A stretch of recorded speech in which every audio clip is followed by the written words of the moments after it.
प्रिय विश्वासी भाई बहन, प्रभु यीशु के जीवित और सामर्थ्य नाम में आप सबको जय मसीह की प्रभु का प्रिय धन्यवाद करते हैं।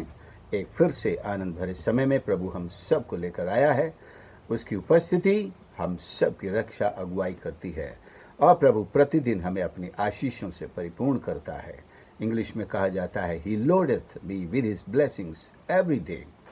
और परमेश्वर की यह विश्वास योग्यता है कि वो हमसे पहले हमारी चिंता करता है, इससे पहले कि हमारी चिंताएं हमको स्पर्श करें। और they make us to realize them.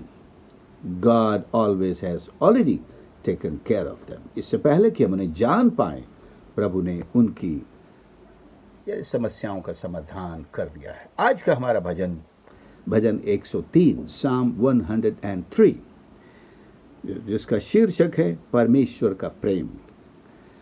लेकिन ये एक बहुत ही उत्तम धन्यवाद का भजन माना गया है, जिस चार्ल्स स्पर्जन इसे pinnacle of psalms of thanksgiving कहते हैं।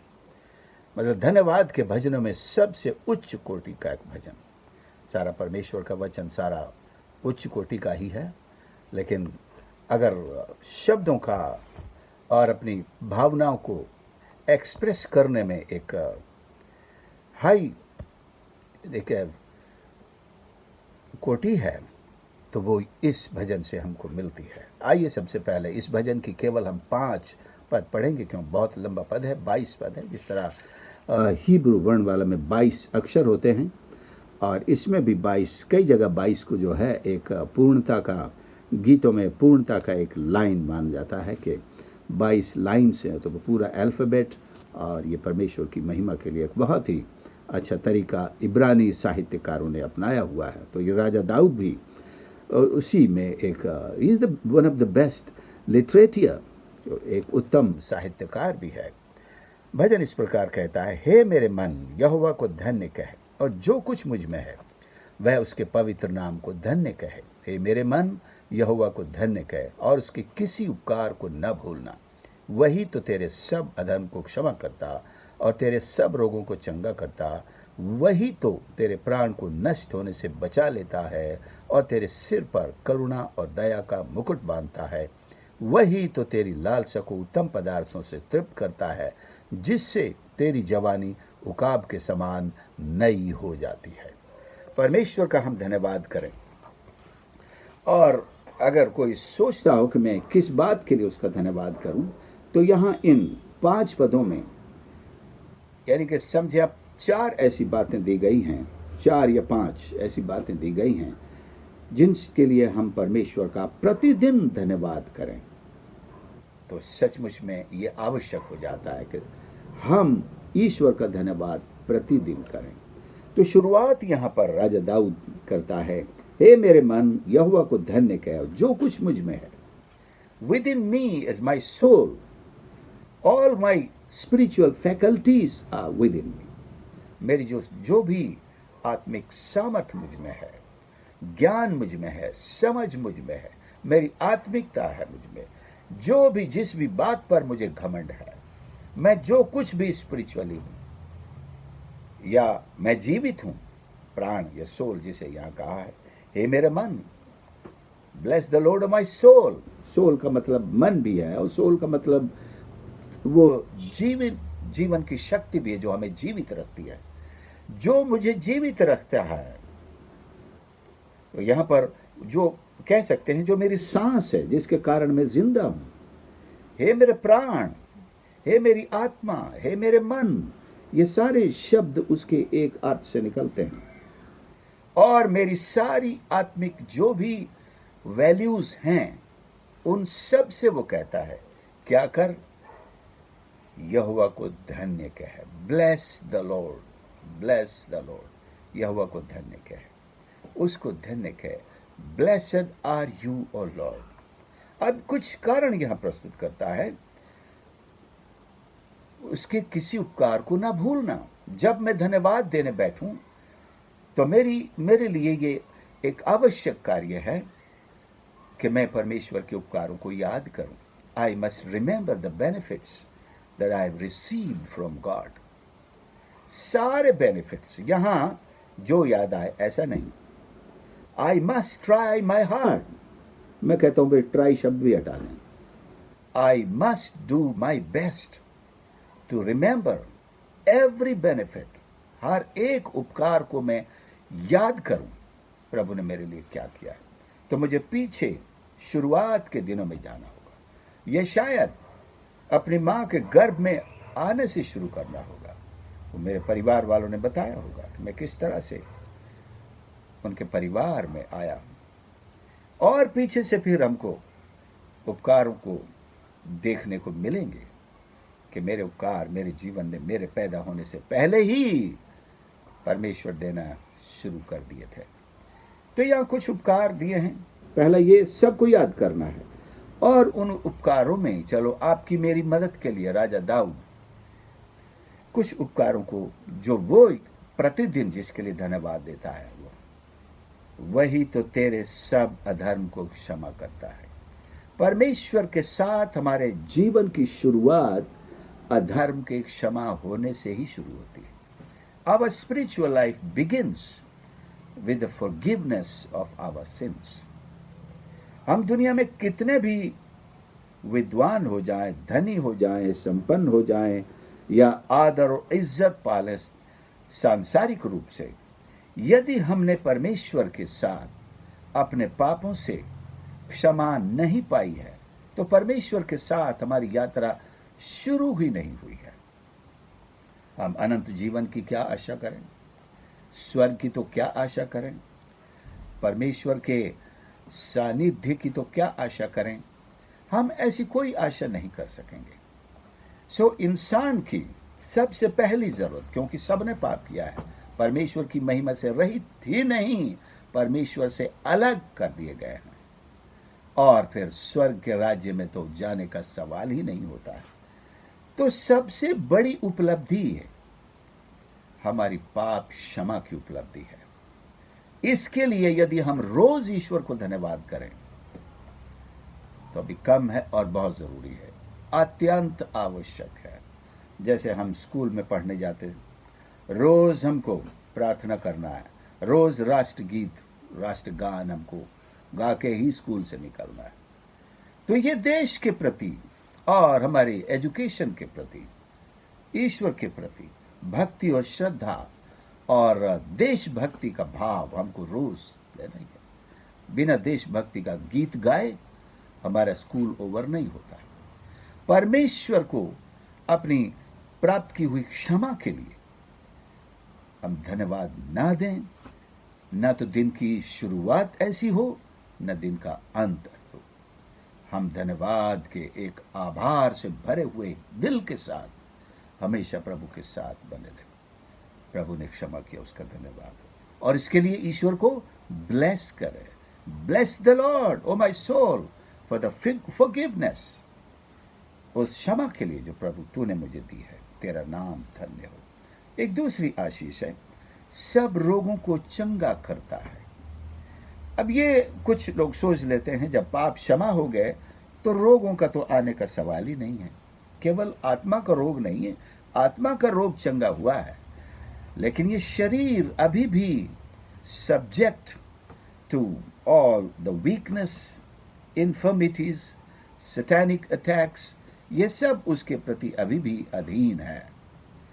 हमें प्रतिदिन चंगाई की आवश्यकता पड़ती है, प्रतिदिन चंगाई की आवश्यकता पड़ती है, क्योंकि हम जानते हैं शैतान, उसकी सारी दुष्टता की शक्तियां हमें कमजोर करने के लिए, दुर्बल करने के लिए, दुष्टात्माओं के अटैक को पूरी तरह से एक बड़ी छावनी के रूप में भेजकर हमें अपना शिकार बनाने के लिए प्रतिदिन योजना बना के निकलता है। लेकिन हम जानते भी नहीं हैं कि परमेश्वर हमारी रक्षा रोज रोगों से करता है। 1, 2, 5 नहीं, सैकड़ों हजारों रोगों से। हर रोग जीवन ले जाने की ताकत रखता है।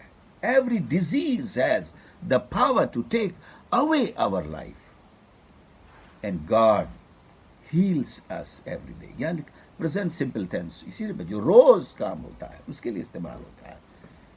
व्याकरण जानने वाले जानते हैं। वही तो तेरे सब रोगों को चंगा करता है। प्रतिदिन, डेली। हो सकता है आप कहें मैं तो पिछले महीने भर से बीमार ही नहीं पड़ा। यही तो कारण है कि परमेश्वर ने रोग को आपके पास आने ही नहीं दिया। वो तो अटैक करने के लिए दरवाजे पर तैनात खड़ा था। जैसे कैन से उसने कहा, अब पाप तेरे द्वार पर छिपा हुआ बैठा है।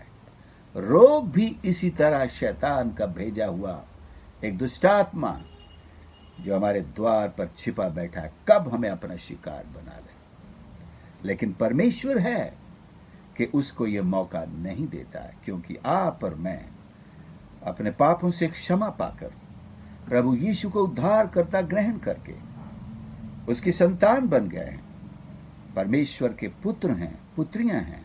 परमेश्वर हमारी रक्षा करता है। और तीसरी आशीष है, तेरे प्राण को नष्ट होने से बचा लेता है। यह भी शैतान की रोज कोशिश है कि हमें हमारे प्राणों को हर ले जाए। इसलिए तो फाड़ने वाले सिंह के समान वो गरजता है, ताक में रहता है कि कब उसको मौका मिले और हमें फाड़ खाए। लेकिन प्रभु है जो प्रतिदिन हमारे न जानते हुए, अनजाने में भी हमारे प्राणों की रक्षा करता है। जब प्रभु यीशु ने जिस रात में पकड़वाए गए अपने चेलों से कहा कि शैतान ने तुम्हें मांग लिया है कि तुमको फटके, खासकर पतरस से भी कहा, तो सब चेले कहने लगे, उनको यकीन ही नहीं हुआ, प्रभु को झूठा ठहरा दिया उन्होंने। ऐसा नहीं हो सकता, हम तो आपके साथ मरने के लिए भी तैयार हैं। शैतान ने मांग लिया था और प्रभु ने कहा ओके, ले ले, जो तुझे करना करके देख ले। जब वो खुद फटके जा रहे थे, प्रभु यीशु जिल्लत सह रहे थे, अपमान सह रहे थे, घसीटे जा रहे थे, तब भी वो अपने शिष्यों की रक्षा कर रहे थे, उनके लिए प्रार्थना कर रहे थे, उनका विश्वास जाता न रहे, वो कमजोर न पड़ जाएं, वो शिकार न बन जाएं। खुद कोड़े खा के उन्होंने चेलों को बचाया। खुद मुंह पे थूके जाने पर, जिल्लत सहने पर, याजक के घर में, महायाजक के घर में क्या क्या हुआ, उसके बाद उसने एक प्यार भरी नजर से पतरस को देखा, जो अभी अभी 3 बार यीशु का इनकार कर चुका था, और उसकी आंखों से प्यार की एक धारा, आंसुओं के रूप में नहीं शायद, लेकिन प्रेम की अपनी एक धारा के रूप में पतरस के दिल में उतर गई। और पतरस ऐसा जकड़ गया प्रभु के प्यार से, कायल हो गया, रोने लगा, फूट फूट कर बाहर जाकर रोने लगा, ये क्या कर दिया मैंने। मेरे जैसा मजबूत आदमी इतना कमजोर हो गया, एक नौकरानी के सामने अपने प्रभु का मैंने इनकार कर दिया। तब महसूस हुआ उसे। सुप्रियो, प्रभु रोज हमारे प्राणों की हर पल रक्षा करता है। तो ये बात हम ध्यान रखें, कोई दुश्मन है जो हर पल आपके प्राणों को नाश करने की ताक में रहता है, बस उसे मौका चाहिए। लेकिन जैसे मुर्गी अपने बच्चों को संभालती है पंखों के तले, जैसे 40 साल अपने बादल के नीचे और रात्रि में अग्नि के खंभे में उसने संभाला, रक्षा की, आज भी परमेश्वर हम सबको अपनी सुरक्षा के पहरे में रखता कि किसी का भी शैतान शिकार न कर पाए, और तेरे सिर पर करुणा और दया का मुकुट बांधता है। वाह, एक फेंटा कसा हुआ है आपके ऊपर, एक मुकुट बांधा गया है आपके और मेरे सर पर। हो सकता है आपको मुझको दिखाई नहीं देता, लेकिन प्रभु को दिखाई देता है, शैतान को भी दिखाई देता। वाह, इससे दूर रहना भाई, ये तो परमेश्वर का राजकुमार है, इससे साथ नहीं भिड़ना, इसके पीछे ताकत है, इसके पीछे सेना है, इसके पीछे परमेश्वर है, उसके स्वर्गदूत हैं, इससे हमको पंगा लेना भारी पड़ेगा। ये पहचान एक स्पिरिचुअल आइडेंटिटी है कि हमारे सिर पर परमेश्वर की करुणा और दया का मुकुट है। दया, करुणा और दया का मतलब क्या है? मतलब यह कि हमको ऐसी एक आशीष दी गई है कि हम जो चाहें हम परमेश्वर की दया से हासिल करते हैं। कोई हमसे यह नहीं पूछता कि तुम्हारी जेब में पैसे भी हैं, इस महंगे शॉपिंग मॉल में आए हो। बॉम्बे में एक बार हम बॉम्बे दर्शन के लिए एक बस में सवार थे, तो बस का जो संचालक था वो कहने लगा, अब शॉपिंग मॉल के सामने हम रुक रहे हैं, आपको 15 मिनट दिए जाते हैं या 20 मिनट, आप शॉपिंग कर सकते हैं, लेकिन याद रखें यहां 500 से छोटा नोट नहीं चलता। तो कई लोगों तो वहीं जाने का इरादा कैंसिल कर दिया। जब शुरुआती 500 के नोट से है तो वहां जाकर हम क्या खरीद पाएंगे? हम नहीं जाते भी, हम बाहर से देख लेते हैं।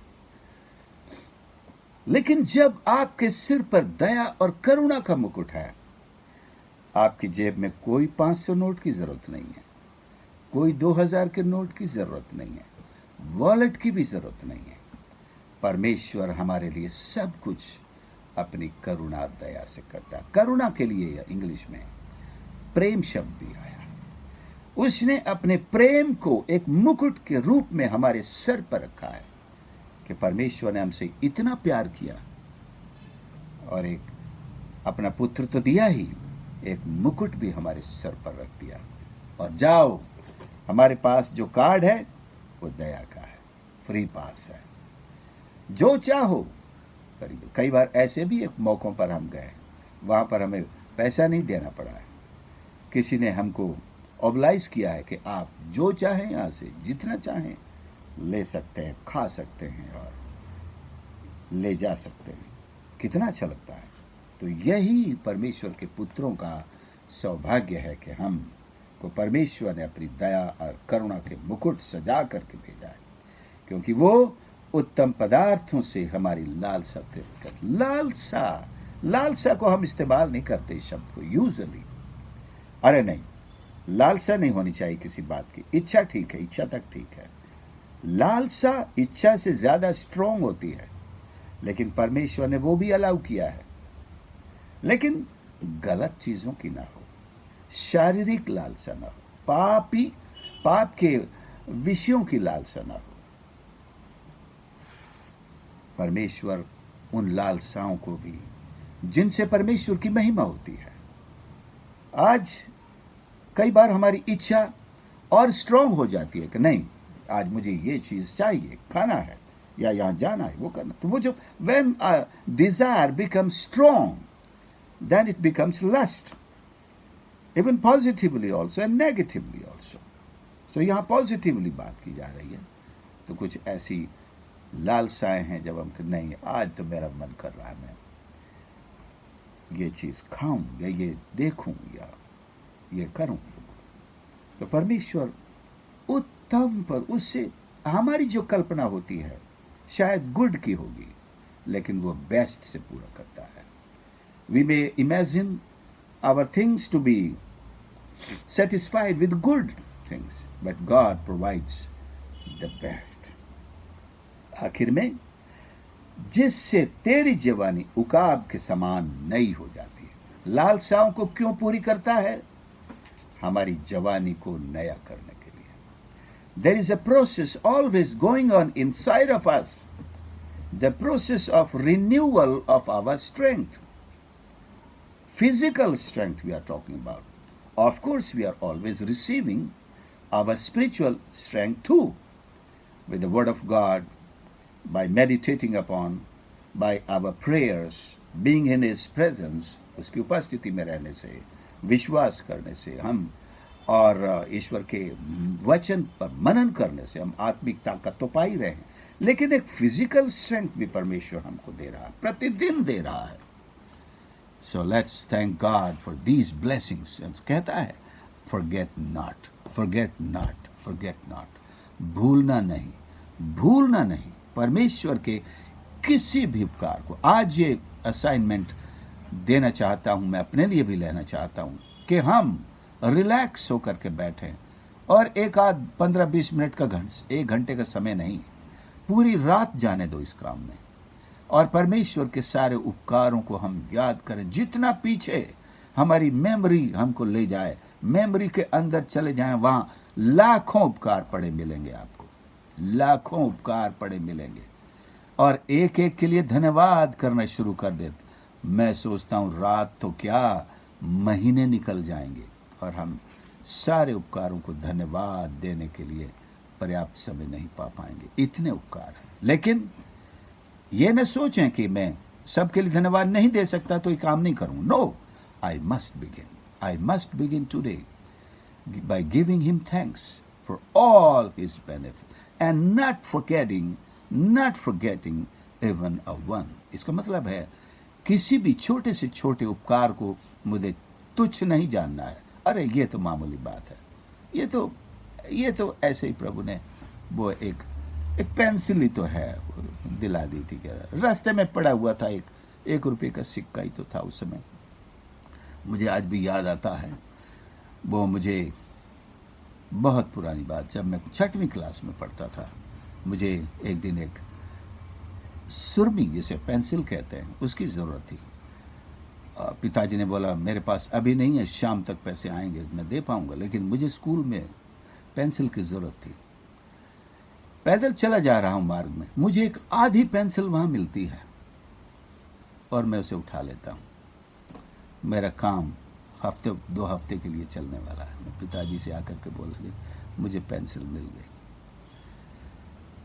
मैंने पिताजी से मांगा, देने में असमर्थ थे, शाम का वादा किया, लेकिन आज मैं महसूस करता हूं एक और पिताजी है। उसने कहा नहीं, तुझे अभी जरूरत है तो ये ले, उठा इसको, तेरे लिए मैं यहां रखता हूं। ये उपकार हैं जीवन के। हमको इनमें से किसी को भी तुच्छ नहीं जानना है। याद करें आपको आश्चर्य होगा कि हमारा स्वर्गीय पिता किस तरह बड़ी सावधानी से एक एक इच्छा और लालसा को भी पूरा करता आया है, कर रहा है, करेगा। आइए हम प्रार्थना करें। प्यारे प्रभु, हम आपके पवित्र नाम को धन्य कहते हैं, धन्य कहते हैं। हे मेरे मन, मेरे प्रभु, मेरे यहोवा परमेश्वर को धन्य कहे। जो कुछ भी मुझ में है उसके पवित्र नाम को धन्य कहे। प्रभु मेरी सहायता करके मैं आपके सारे उपकारों को याद कर पाऊं, एक एक के लिए धन्यवाद दे पाऊं परमेश्वर, क्योंकि आपके उपकार महान है, अनगिनत है, बड़े हैं परमेश्वर। मैं एक के को भी कमाने के योग्य नहीं था, लेकिन आपकी दया और करुणा ने मुझे, और धन्यवाद करता हूं उस दया और करुणा के लिए जो मेरे सिर पर मुकुट के समान आपने रख दिया है। आपके प्रेम के लिए धन्यवाद करता हूं जो मुकुट के समान है, उस महान क्षमा के लिए जिसके द्वारा परमेश्वर मैं अपने प्रभु को अपने उद्धारकर्ता के रूप में स्वीकार कर पाया, अपने परमेश्वर की संतान बनने पाया। धन्यवाद करता हूं। इस वक्त दुआ करता हूं हर एक सुनने वाले के लिए, परमेश्वर अपने हाथ बढ़ाकर उनको स्पर्श कर प्रभु जी, उनकी मेमोरी को स्पर्श कर परमेश्वर, कि वे प्रभु आपके उपकारों को देख सकें, महसूस कर सकें, और वो एक एक दृश्य उपकारों का उनके सामने आ सके, और धन्यवाद देने का मन हो सके, धन्यवाद देने के शब्द दे परमेश्वर, धन्यवाद देने का स्वभाव दे परमेश्वर। सारे कामों को छोड़ते हुए प्रभु हम आपको धन्यवाद देने के लिए खड़े हो जाएं। सहायता और मदद कर। प्रार्थना सुनने के लिए धन्यवाद। उद्धारकर्ता प्रभु यीशु के नाम से मांगते हैं, आमीन। हमारे परमेश्वर पिता का प्रेम, प्रभु यीशु मसीह का अनुग्रह, पवित्र आत्मा की संगति हम सब के साथ अब से लेकर युगान युग तक होती रहे, आमीन। प्रभु आप सबको आशीष करे। बहुत बहुत धन्यवाद संदेश को सुनने के लिए। मेरा निवेदन है इसे ज़रूर दूसरों के साथ शेयर करें, और यदि आपने अभी तक मेरे चैनल को सब्सक्राइब नहीं किया है तो प्लीज़ देरी ना करें, सब्सक्राइब करें, क्योंकि ये जैसे ही नया वीडियो मैं डालूंगा तो आपके पास पहुंच जाएगा, और आप YouTube चैनल पर जाकर प्रतिदिन सुबह मेरे इन संदेशों को सुनकर परमेश्वर की मेरे साथ बड़ाई करें, महिमा करें, और उसके उपकारों को हम प्रतिदिन धन्यवाद देते हुए आगे बढ़ें, और दूसरों के साथ भी शेयर करते रहें। और इस सेवकाई के लिए प्रार्थना जरूर करते रहें। God bless you all. Thank you.